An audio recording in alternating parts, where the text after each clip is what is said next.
국내외 경제 이슈를 알기 쉽게 쏙쏙 배워보는 시간입니다. 금요일의 남자 홍기빈 글로벌 정치경제연구소장과 함께합니다. 어서 오십시오. 네, 안녕하세요. 네, 요즘 뭐 고깃집 가면 네. 그 상추 리필하면은 사장님 마음이 피눈물을 흘린다 뭐 이런 네. 얘기들이 있더라고요. 네. 사실 뭐 폭우와 폭염이 오가면서 요럴 때는 이제 채소값, 과일값이 정말 크게 뛰잖아요. 네. 가격을 확인하기 어려울 정도라고 하는데 얼마나 오른 겁니까?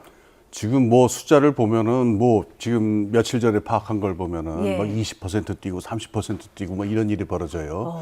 그러니까 지금 같이 큰 폭우가 오면은 나타나는 충격을 한 세 가지로 나눠볼 수 있는데 네. 우선은 지금 말씀하신 대로 채소 가격이 이제 그 충격을 받고 근데 사람들이 많이 잊어버리는 게 있는데 이 작물들 작황도 아주 안 좋아집니다. 지금 침수 면적이 어마어마하거든요. 그렇죠. 그러니까 이것도 분명히 충격을 줄 것이고 예. 또 하나 있습니다.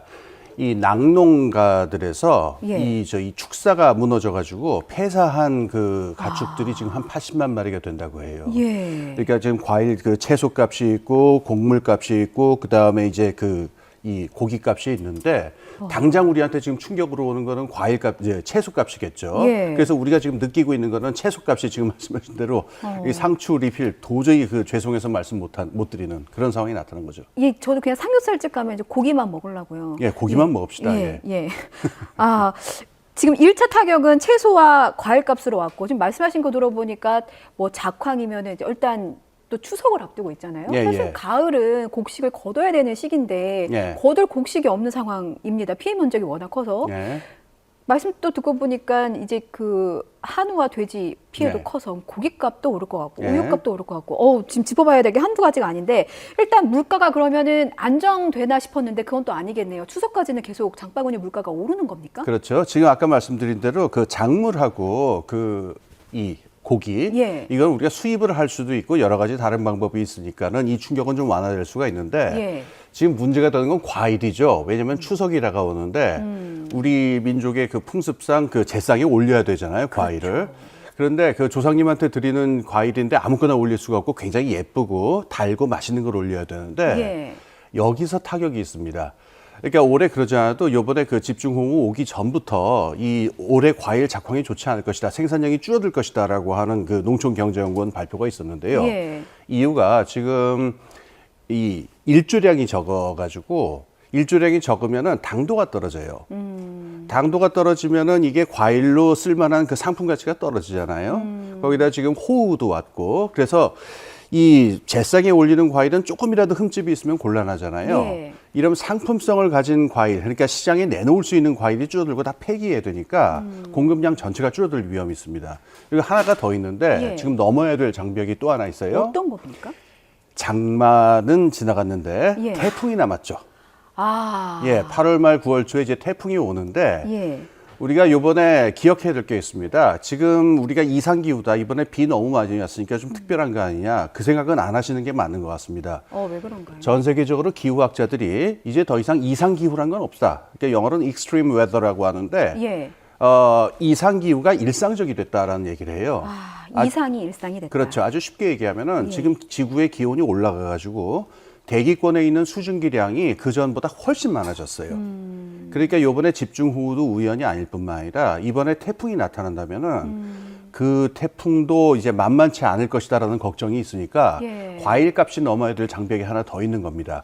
그래서 지금 나타난 이 채소값 때문에 나타난 어떤 그 물가 상승 기조가 과일값하고 연동돼서 추석 때까지는 계속될 것이라고 보입니다. 이번 폭우는 어찌저찌 해서 위기를 넘겼다 하더라도 이제 또 올 것으로 예상되는 태풍 앞에는 또 속수무책으로 쓰러질 수밖에 없는 상황이다. 위기네요. 물가 상승률 전망치도 좀 달라져야 될 것 같은데 지금 뭐 금리 오르고 뭐 허리띠 졸라매서 이 물가 얼마나 잡는데 열심히 애를 썼습니까? 네. 그럼 정부도 이 상황이 너무 뼈아플 것 같은데 물가 대비는 어떻게 해야 될까요? 만만치 않을 것 같아요. 예. 왜냐하면은 지금 말씀드린 거는 과일, 채소 우리나라 얘기했는데 정부가 손을 쓸 수 없는 상황이 좀 벌어지고 있어요. 뭐냐면은 지구적인 차원에서의 그 기상 상태인데요. 예. 올해 엘니뇨가 찾아옵니다. 예. 그 엘니뇨라고 하는 건 스페인 말로 그 소년이라는 뜻이고요. 이 반대말로 라니냐라고 하는 것도 있어요. 예. 그러니까 우리가 태평양이 돌고 있는데 태평양이 그냥 있는 게 아니고 때에 따라서 이쪽이 더워졌다가 저쪽이 더워졌다가 이렇게 순환하는데 그걸 라니냐 엘니뇨라고 해요. 요번에 엘니뇨가 와가지고 예. 쌀값이 국제 쌀값이 굉장히 많이 올랐습니다. 그러니까 국제 쌀값의 그 벤치마크가 되는 거는 태국산 쌀인데요. 지난 4개월간 15%가 올랐습니다. 4개월 동안 15%나요? 예. 그러니까 우리나라는 그 추곡 수매가도 있고 그래서 그 쌀을 자급자족하니까 걱정 없는 것 아니냐 이러실 예. 수도 있는데 예. 국제 쌀 가격이 오르면은 다른 대체제라든가 이 식량 가격이 전반적으로 다 오르게 돼 있어요. 그렇기 때문에 이거는 참 정부로서도 어떻게 통제하기 힘든 상황이 아니지 않겠느냐. 요 쌀값이 국제적으로 오르고 있다. 그리고 엘니뇨가 오고 있다. 이걸 기억하실 필요가 있습니다. 하나 더 있는 것 같아요. 예. 러시아가 흑해 곡물 협정 연장 거부했잖아요. 예. 이거 유엔 안보리에서도 좀 심각하게 보고 관련 회의를 소집한다고 하는데 예. 어떤 영향을 또 전 지구적으로 미치게 될지. 심각하죠. 예. 지금 많이들 잊어버리셨을 텐데 작년 한 4월쯤에 예. 식용유 파동이 난 적 혹시 기억나세요? 그럼요. 그게 우크라이나 전쟁 때문입니다. 예. 우크라이나에서 그 야자, 그 해바라기라는 영화 보시면 이렇게 그 야자가 아니라 이 해바라기 꽃 쫙 나오죠. 예. 해바라기 기름이 국제 식용유 시장에서 제일 중요한데 이게 수출이 막혀버린 거예요, 전쟁 때문에. 그래서 야자유라든가 다른 식용유 가격도 다 올라서 난리가 났었는데 나중에 이제 푸틴이 이제 이 문제는 풀었어요. 그래서 흑해에서 식량에 관계된 것들은 수출을 갖다가 자기들이 건드리지 않겠다라고 하는 일종의 그러니까 신사협정 같은 거를 맺어갖고 지금까지 왔는데 예. 지금 푸틴이 이걸 연장하기를 거부하는 거고 있어요. 이제 그거 없다. 이제 그 식량도 그 막아버릴 수 있다 이런 얘기인데 이러면은 라면 값이 오르죠. 야자유로 튀기거든요. 예. 그래서 요게 또 하나 지금 걱정해야 될 변수입니다. 아니 그 겨울에는 뭐 기름 파동이 또 있었고 이번에는 이제 곡물 파동까지 저희가 대비를 해야 되는 예. 그런 상황인 거네요. 우리한테 라면 가격뿐만이 아니라 이제 뭐 기타 다른 공산품들도 다 같이 가격 상승의 영향을 우리도 받게 되는 거겠죠? 그렇죠. 그러니까 공산품이라고 하더라도 예. 공산품의 기초는 인건비인데 예. 인건비는 식량값하고 연동이 돼 있고 공산품 중에 많은 것들은 이 식량 이거를 갖다가 원자재로 쓰고 있습니다. 그러니까 당연히 공산품 가격에도 영향을 가져옵니다. 예.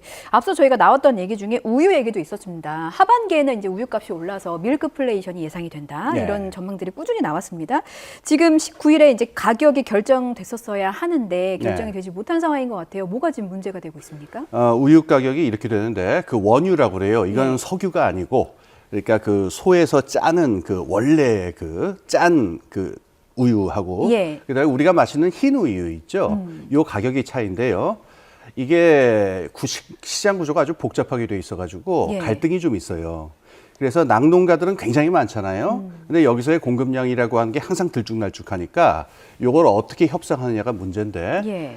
지금 보통 이 원유가, 그러니까 그 원래 그 우유 가격이 1,000원이 안 됐었거든요. 근데 이번에 1,000원이 넘을 그게 거의 틀림이 없는 것 같아요. 그러면 우리가 당장 마시는 그 우유는, 흰 우유는 어떻게 되느냐? 리터당 3,000원이 넘어가거든요.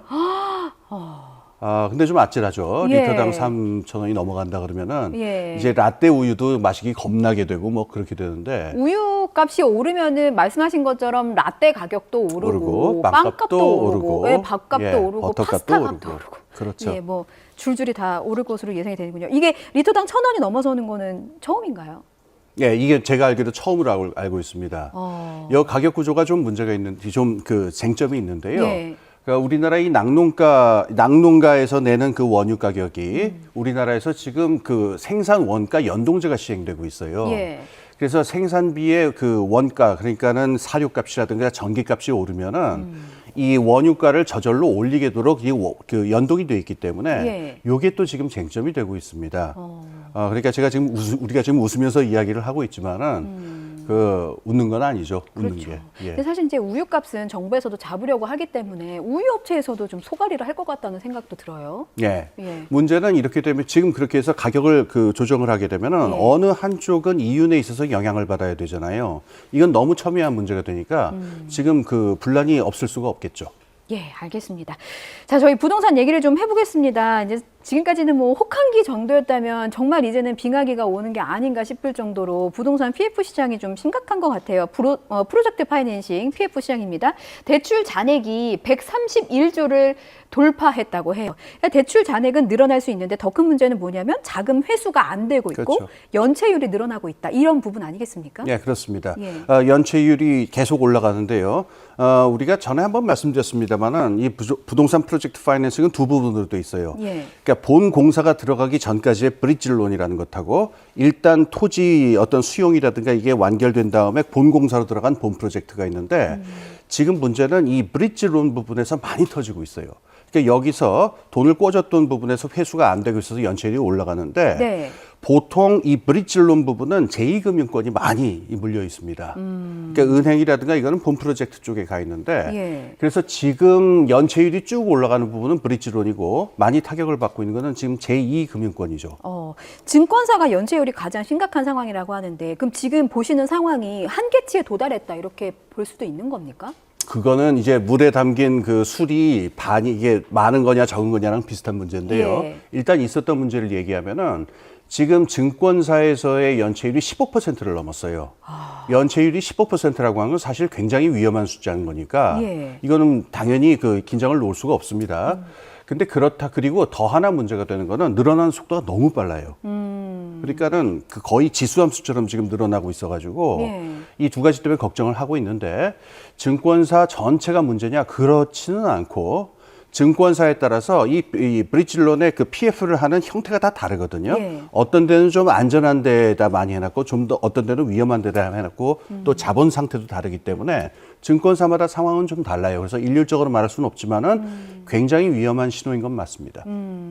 이게 한 군데에서 위험해서 이제 연쇄적으로 위험이 생길까 봐 그런 부분도 좀 두렵기도 하고 지금 증권사를 주로 저희가 그 대화를 나눴는데 그럼 시중은행들은 그나마 좀 더 안정적인 상황일까요? 그러니까 지금 그나마 좋은 소식이죠. 예. 그 시중은행 쪽에서의 그 부동산 금융의 그 연체율은 전혀 늘어나지 않은 것으로 집계됐어요. 그럼 방금 말씀드린 대로 은행은 지금 한 10년 전 정도부터 10년 전에는 이 브릿지론에도 굉장히 많이 넣었었는데 10년 전부터 은행들이 리스크 관리를 하면서 본 프로젝트 쪽에 주로 넣었기 때문에 이번에 상대적으로 이 충격이 덜하고 연체율이 늘지 않은 걸로 나타났습니다. 그나마 다행이네요. 예.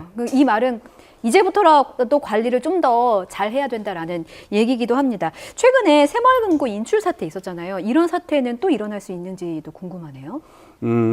또 지금 새마을금고 사태 그 부동산 프로젝트 파이낸싱 때문에 그럴 텐데요. 예. 지금 증권사 지금 연체율이 훨씬 높죠. 저거보다. 예. 근데 새마을금고 부분도 그렇고 지금 증권사 부분도 그렇고 정부에서 지금 대책을 마련해서 급히 이게 나섰습니다. 그래갖고 지금 알려져 있는 것보다는 지금 현장 상황은 조금 한숨 돌리고 조금 이완된 그런 상황으로 알려져 있어요. 그러니까는 당장은 너무 걱정하실 필요는 없을 것 같아요. 예, 한국자산관리공사 캠코도 뭐 나름의 대책을 좀 마련했다고 하는데 어떤 대책을 마련한 것입니까? 네, 이렇습니다.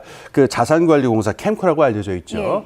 여기서 그 일반 펀드들하고 같이 힘을 합쳐가지고 5개의 펀드를 조성을 하겠다. 그래서 절반의 자금은 자기들이 내겠다. 그래서 펀드 하나당 2천억 원씩. 그러니까 그래서 5개를 조성을 하겠다는 거예요. 그러니까 정부 돈은 한 5천억이 나가겠죠. 이 자산관리공사 돈은요. 예.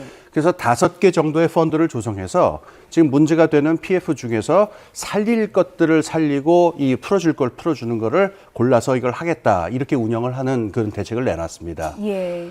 그런데 여기에 대해서 조금 걱정하는 목소리도 있는데 그래봐야 전부 합쳐봐야 1조 원인데 이 규모 갖고 되겠느냐라고 걱정하는 사람들도 있고요. 예. 그러니까 더 필요하다라는 그렇죠. 의견인 더 거죠? 필요할 예. 가능성이 있습니다. 예, 근데 예. 이제 정부에서는 더 필요할 경우에는 이건 늘리는 것도 생각하겠다. 이게 있고요. 하나 더 중요한 문제가 있는데 사실 이 부동산 PF가 그 올해 상반기에 가장 큰 문제가 될 거다라는 얘기는 작년 요맘때 우리가 이 시간에 했었어요. 그러니까 여기서 대책을 맞아요. 세우려면은 사실은 작년 말쯤에 세워가지고 예. 어떤 부실 위험이 있는 부분들에서 빨리 먼저 조치를 했어야 되는데 지금 시간적으로 좀 늦은 게 아니냐 이런 비판도 있고 그래요. 그러니까는 지금이라도 그 좀 더 확실한 대책으로 신속하게 대응할 필요가 있겠죠. 보완할 부분이 남아 있고 지금이 바로 시행해야만 더 큰 피해를 막을 수 있다 이런 예. 말씀이신 거죠. 예, 그렇게 정리를 하겠습니다. 여기까지 듣겠습니다. 지금까지 홍기빈 글로벌 정치경제연구소장이었습니다. 말씀 잘 들었습니다. 네, 감사합니다.